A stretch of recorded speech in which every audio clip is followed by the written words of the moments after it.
Hello' friends, মই যদি আপোনালোকক সোধোঁ আপুনি বেহাৰবাৰী আউটপোষ্ট ধাৰাবাহিকখন চাইছেনে বুলি, আপোনালোকৰ এনচাৰ নিশ্চিতভাৱে ইয়েছ আহিব। কাৰণ এইখন অসমৰ বহুত পপুলাৰ ধাৰাবাহিক। বেহাৰবাৰী আউটপোষ্ট এটা সময়ত অভিনয় কৰি থকা কে আৰু মোহনক বহুতো মানুহে চিনি পায়। এটা সময়ত কে আৰু মোহন বেহাৰবাৰীত আছিল, কিন্তু দুয়োজন হঠাতে নাইকিয়া হৈ গুচি গ'ল। তাৰ বাবে বহুতো অনুৰাগীয়ে মনত দুখ পাই বেহাৰবাৰী চাবলৈ এৰি দিলে।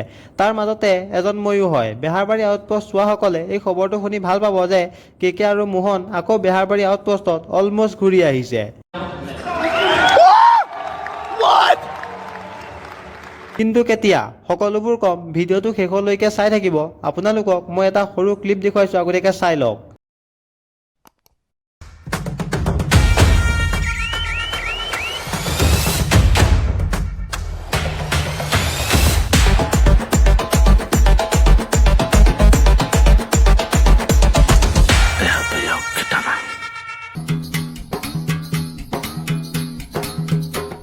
No juicio, no juicio. Me da un zar, মই আছো তোৱা। এই ক্লিপটোত প্ৰথমতে কে আৰু মোহনে এখন ই-ৰিক্সাৰ পৰা নামি আহি আৰু তাৰ পাছত দুয়োজনে থানাৰ ভিতৰত এণ্ট্ৰি লয়। আৰু ইয়াতে এই ক্লিপটো শেষ হৈ যায়। এইটো 100% কনফাৰ্ম হৈ গ'ল যে বেহাৰবাৰী আউটপোষ্টত কে আৰু মোহন আহিব।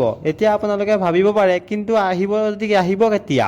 বেছি ভাবি নাথাকিব, মই ক'ম। এতিয়া ডিচেম্বৰ মাহ চলি আছে, কিন্তু এতিয়ালৈকে আমি দুয়োজনকে ওলোৱা দেখা পোৱা নাই। মাজত আৰু বেছি দিন নাই নিউ ইয়েৰ 2025 সোমাবলৈ। গতিকে নিউ ইয়েৰৰ ছাৰপ্ৰাইজ দিবলৈ 1 জানুৱাৰী দিনটোতকৈ আৰু বেলেগ দিন কি হ'ব পাৰে? বুজি পালে নহয়? বুজি পালে যদি চেনেলটো ছাবস্ক্ৰাইব কৰি বেল আইকনটো ক্লিক কৰি দিব নিউ আপডেটবোৰ পাই থাকিবৰ বাবে।